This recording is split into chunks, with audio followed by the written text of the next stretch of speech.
José Luis López, de 77 años, en Venustiano Carranza. Expreso mi apoyo, mi voto para el gobierno federal en el capítulo Tanguato, y esa misma firmeza debería de aplicarla en el capítulo de la coordinadora. Cuando el tiempo es tempestuoso, se debe mantener firmeza y disciplina. No podemos andar con tibieza ante el desorden. Pero espérese. El gobierno está negando el análisis de derechos humanos. No es el gobierno. Para empezar, no es tan guato. Nada más para empezar. Es tan nuato. Bueno, así suena. Ahorita vamos a ver cómo está eso, porque hay una contradicción tremenda El 99.9% de la población entre la opinión de derechos humanos y la opinión oficial. Porque es una vergüenza lo que están diciendo. Fíjate que es otro punto negro para el sexenio. No, ayer que ustedes hablaban de la decadencia de un personaje que yo decía que era el más destacado, bueno, ahí está el clavo para el ataúd, ¿eh? Luego de las investigaciones de la Comisión de Derechos Humanos, se determinó que elementos de la Policía Federal ejecutaron extrajudicialmente a 22 de los 42 civiles muertos el 22 de mayo en Tanuato, Michoacán, en 2015. La recomendación habla de violaciones graves a los derechos humanos. Detallan que las ejecuciones son atribuibles solo a elementos federales. Órale. Claro que de inmediato el gobierno protestó y emitió sus opiniones que están Muy bien, tengo su mensaje chocando nomás. violentamente. Sí, ahí hay una contradicción. Pero pues, es que es la guerra. Es la militarización. En el caso, acababan de sufrir una emboscada terrible. Helicóptero. Y no habían tenido piedad con ellos. Y para los contrarios no hay juicio de la Comisión de Derechos Humanos. No dice nada. Eso, estamos viendo una batalla que no es pareja. No es pareja, porque no hablamos de armamento, sino de derechos, de garantías. Sí. Se están jugando la vida estos hombres y los exponemos al ridículo, los castigamos, cuando se supone que están defendiendo nuestro país, el mismo que nosotros vivimos. Estaban respondiendo a un ataque de sicarios preparados para matar. Que estos no habían aprendido, bueno, eso es otra cosa. Pero de ahí salen un montón de explicaciones del que detuvieron ahora con el Chapito. Bueno, muchas cosas. Ahora también dice uno, ¿quién le filtró los documentos a Loret de Mola en su momento? La Comisión Nacional de Seguridad negó que la Policía Federal haya ejecutado o dado tiros de gracia a 12 personas durante el enfrentamiento en Tanuato, Michoacán.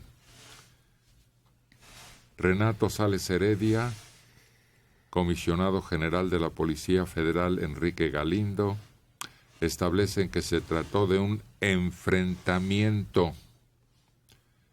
Un día antes, en ese lugar hubo una reunión con importantes líderes del crimen organizado.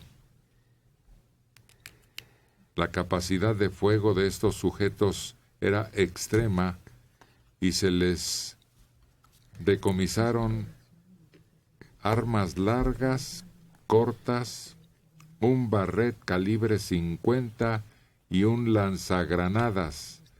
Estos funcionarios contradicen al titular de Derechos Humanos, Luis Raúl González Pérez, y varios de sus subalternos, exfuncionarios policíacos quienes argumentan que hubo exceso y uso desmedido de la fuerza. Ahora, dice otro informe que elementos de la Policía Federal llegaron al rancho El Sol, en ese municipio, Tanuato, Michoacán, el 22 de mayo de 2015.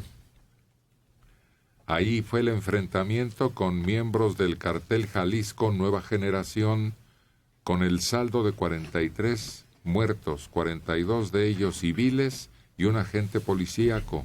Otro policía fue herido y 3 personas fueron detenidas.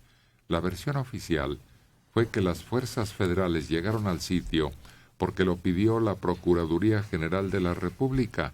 La denuncia era de que armados hombres habían invadido el rancho 5 días antes, por lo que los elementos acudieron a realizar un operativo de revisión y se dio el enfrentamiento que duró casi 3 horas. Lo malo es que internacionalmente tiene más credibilidad derechos humanos, sobre todo en este momento. Pues sí, pero... y yo creo que sí, estamos en una guerra que es desigual, pero no podemos rebasar, hay límites que no se pueden rebasar.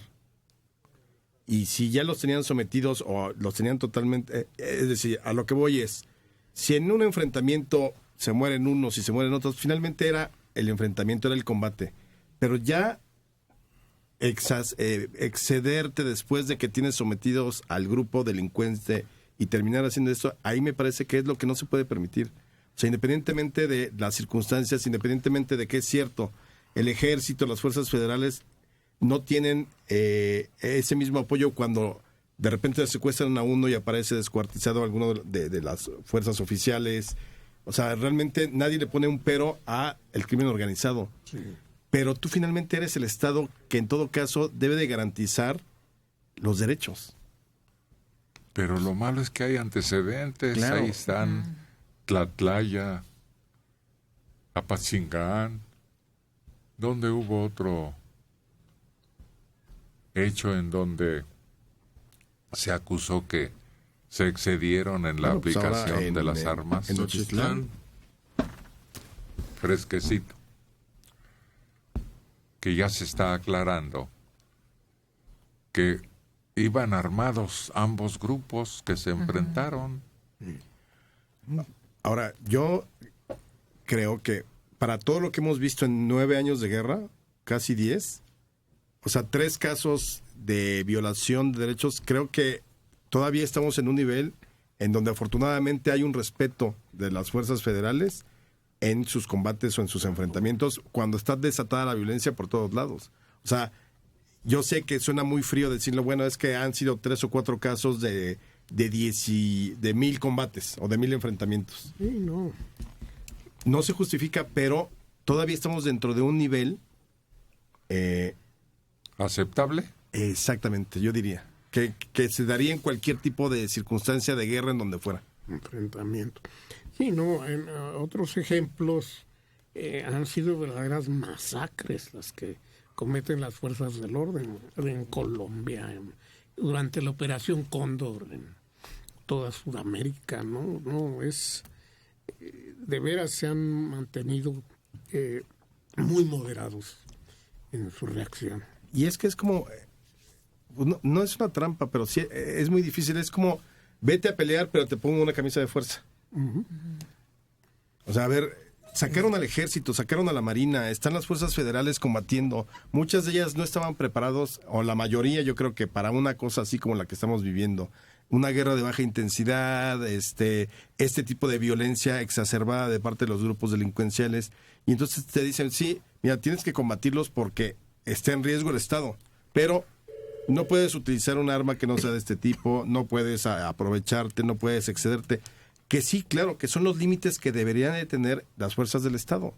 Pero si no estabas preparado para esa guerra, y es ahí la gran crítica desde el inicio cuando comenzamos la guerra de Calderón, si no estabas preparado para eso, no te hubieras lanzado en ese momento. Y es que es un juego en el que entras a jugar limpio con alguien que juega sucio. Acá, por ejemplo, estaba escuchando ayer declaraciones de los que estuvieron en Nochistlán y ves a una persona de parte de las fuerzas federales con los dedos mutilados. Otra mujer a la que le rociaron gasolina que tiene una parte de lo que es el cuero cabelludo dañado porque también algo le hicieron en ese momento, ¿no? Les iban a prender fuego. Les iban a prender fuego. Entonces, desgraciadamente no ha sido pareja la visión en estos asuntos. Se ve lo que se les hace a los delincuentes o a los civiles, pero del lado de las Fuerzas Armadas han pasado por cada cosa, y lo digo no solo en estos hechos de Nochistlán o de Tlatlaya y todos estos, desde que se tomó el cambio de presidencia el 1 de diciembre, hemos visto cómo han tratado a la policía, que los agarran a palos, les avientan bombas, y estos no se pueden defender. Yo de acuerdo con todo lo que dicen, sobre todo el porcentaje que lleva de pelea creo que es muy eficiente. Pero a mí lo que me preocupa es que de adentro hay enemigos. Acuérdate de la resonancia que tuvo Manelik, aquella tortura reseñada en imágenes, que también vemos por dentro y por fuera, que hay, como tú señalas, gente que está empeñada en hacer quedar mal esa situación. Eso es lo más peligroso. Pero Manelik, tú lo señalaste, lo de Loret de Mola. Radio Centro, buenos días. Exactamente hace un año más o menos, cuando estábamos en el tema, tú lo dijiste, ¿quién le filtró? Porque resultó que Loret de Mola sí tenía razón en lo que había dicho. Con datos, con fotos, claro, con reportes, a los que no debería de tener acceso nadie. ¿Por qué? Porque alguien está empeñado en boicotear todas las acciones de este gobierno. ¿Y quién los alimenta? ¿Estamos durmiendo con el enemigo? Claro. Sí, están debilitando a nuestras fuerzas. A las Fuerzas Armadas y a las Fuerzas Federales las están debilitando con todo esto. Y es una serie de enemigos. Ayer una senadora protestó, pero yo estaba protestando desde mi casa, nada más que no me oían. Estaban tratando como criminales a los policías, uno de ellos mutilado. Oye, ¿qué es eso? ¿Y el de ¿A dónde estamos llegando? Y de Medicis, que era el que lo estaba maltratando, todavía se indigna. Si no me van a dejar hablar, me voy. ¿Qué es eso?